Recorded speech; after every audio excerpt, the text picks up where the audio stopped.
Во видео ќе збориме за генетско детерминирање на полот и нешто за што се запознале.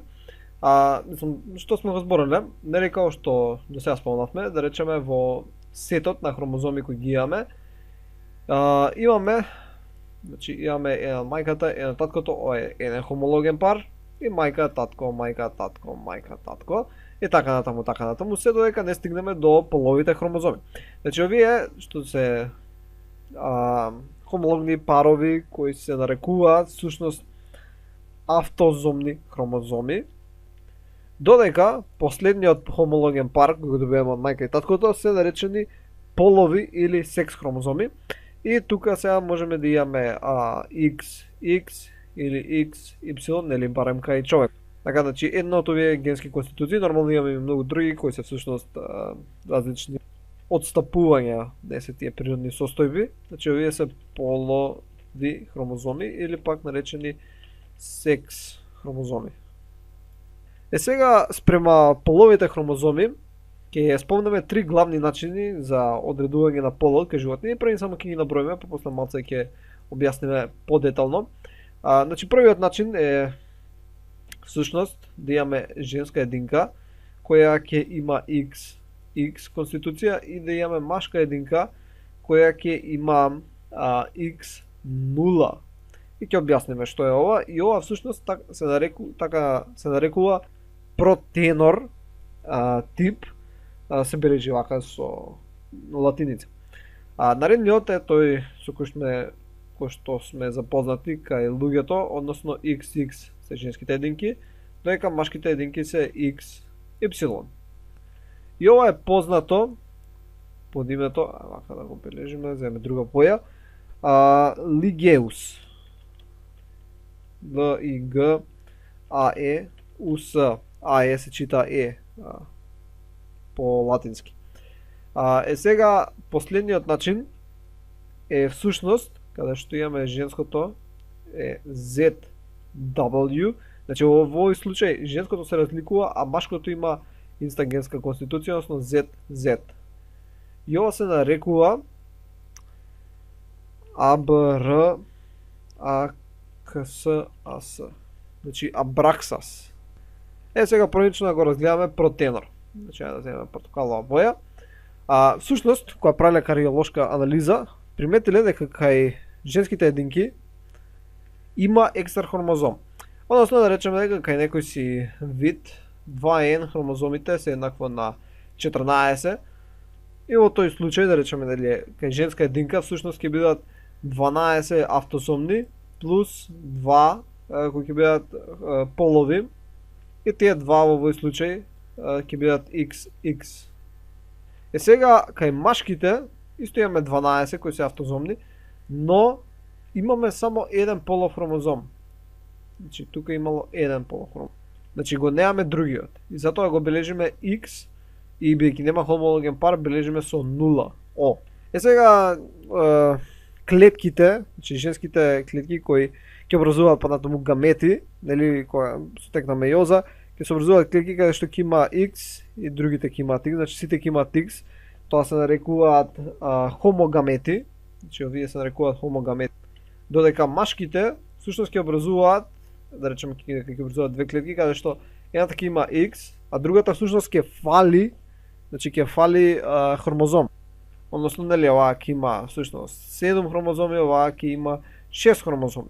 Всушност нема да бидат две клетки, ќе бидат 50-50, зависи колку се добијат, но односот е 1 спрема 1, односно 50-50, нема да бидат овдека како кај женските, дека 100% дека ќе бидат со X, односно се затоа хомогаметни, тука 50% ќе бидат со X, 50% од гаметите, значи од гаметите што ќе се добијат од оваа клетка ќе бидат исто без хромозоми, овој вид се нарекува хетерогамети.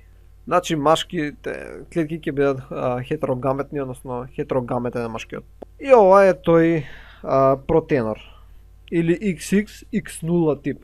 Сега наредниот е Лигеус, кој бил проучуван кај инсектот Лигеус турцикус, кој е како кај нас. Така, Значи да речеме дека имаме некоја си единка каде што 2n е еднакво на 14. Сега значи кај женската единка ќе имаме 12 автозомни плюс нели ќе бидат xx. Така, додека кај машката ќе бидат исто 12 автозомни, но ќе имаме x, y. И тука женските, значи кои ќе дадат гамети, ќе дадат сите гамети ќе бидат со x-ови, значи сите гамети ќе бидат со истои, односно ќе бидат хомогаметни, додека машките 50% ќе бидат со x, 50% ќе бидат со y и машките повторно ќе бидат хетерогаметни. И оваа хетерогаметност на машките е доста карактеристична, како што гледаме и за протенор и за геостип. И најзастапена е во светот на животните и растенијата. Но ова не е случајот во последниот, односно Абраксас тип, каде што всушност имавме, сега не морам да пишувам се, но како што можете да видите таму кај Абраксас, машките се хомогаметни, додека женските се хетерогаметни. Нели, женските ќе дадат Z и W, а машките ќе дадат Z и Z, односно 100% Z, а женските 50% Z, 50% W. Добро, ова е една кратка сумација, да видите оддалеку. И сега ќе збориме за одредување на полот со хаплодиплоидија. И сега е многу интересно детерминацијата на полот кај одредени животни, особено кај пчели, оси, мравки и некои други видови од редот на Хименоптера. А Хименоптера се ципокрилци. Кај овие животни всушност еволуцијата течела во насока на намалување на бројот на хромозоми, значи намалување на бројот на хромозоми кај машките единки. Значи кај машките единки, да земаме потека четка, поради што всушност се јавило да машките единки имаат n број на хромозоми, додека женските единки имаат 2n број на хромозоми. И овој случај го имаме кај Апис мелифера, кај пчелата. Сега таму што се случува? Значи имаме една женска единка која ќе речеме дека е матица, така ќе ставиме тука како М, и таа всушност таа има 2n број на хромозоми. И сега таа има јајцеклетки. Така има јајцеклетки, ќе направиме како со жолта боја, и од тие јајцеклетки, бидејќи се прават со мејоза, со редукција на број делба, тие јајцеклетки имаат n број на хромозоми. Сега кај овие пчелите кај Апис мелифера 2n е всушност 32, така да n еднакво на 16. Така n еднакво на 16. Сега, по пат на партонеогенеза, всушност од оваа 2n јајцеклетка може да се развие, односно се развива машка единка, и таа машка единка сега има n број на хромозоми. Значи, тука кај пчелите немаме секс хромозоми, значи немаме полови хромозоми.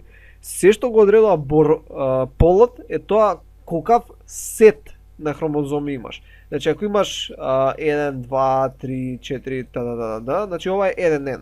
Така, ако имаш уште еден таков сет, тоа е 2n, души ова е n, ова целото вкупно е 2n. Ако имаш 2n, тогаш ка си женско, ако имаш 1n, тогаш ка си машко. Значи нема вдека XY, нема некои си хромозоми кои одредуваат го одредуваат полот. Значи нема така. Се зависи од колкав сет на хромозоми имаш. Сега ако имаш 1n, како што имаат машките, тоа ќе си машко. Бидејќи имаат n број на хромозоми. Односно имаат 16. Добро го бележав тоа. И овие се нарекуваат трутови, исто така, трутови. Сега кога ќе се развие тој организам кој има N16, всушност со една нерегуларна митотска делба, значи митоза, ама нерегуларна, така ќе ставиме како со прашалник, соматските клетки стигнуваат до 32. Значи, всушност добиваат еден вид 2N, псевдо 2N. Значи, соматските клетки се, така ќе мрежа со виолетова боја, се со 32 хромозома, ама половите, значи половите клетки се повторно со 16. И сега тие 16, нели оваа е сепак машка единка, ако оплоди јајце клетка која не настанала во машка единка, всушност ќе се добие женска единка, така ќе се добие женска единка која ќе има 32 хромозома, бидејќи 16 сме ги добиле од половите клетки кои всушност не поминале низ мејоза. Значи не поминале низ мејоза, едноставно такви си биле 16. Така нели тие воопшто се родија како еднакво на 16 машките единки, така да тие останале исто 16. Значи не се добиле од соматски клетки, по пат на мејоза, па да стигнеме со редукција на бројка 16, него едноставно си се 16 кои потекнуваат од самата јајцеклетка. Сега тие 16, како машка единка, може да оплодат друга јајцеклетка која се уште не почнала со процесот на партенеогенеза, така не формирала машка единка и едноставно ќе оплодат и ќе се добие 32 хромозома, односно ќе се добие 2N, бидејќи 1N имаме внатре во јајцеклетката, 1N донира машкото и сушто се добива 2N. И ова единка, сега ќе биде женска единка, сега не секогаш ќе биде, тоа нема да биде матица, ќе биде еден вид работничка и тие таму има цела хиерархија, па кога ќе умре матицата, значи оваа матицата која ќе умре, таа женката всушност се храни со посебна храна, значи се храни и таа после некое време станува матица. Не сите женски се матици, тоа сакам да кажам. И поради оваа, само не спомнав, нерегуларна митоза, бидејќи се добива 32 и бидејќи тоа е еден вид удвојување, не е нормална хаплоидија, се нарекуваат дихаплоидни. Значи, овие слушно се нарекуваат дихаплоидни.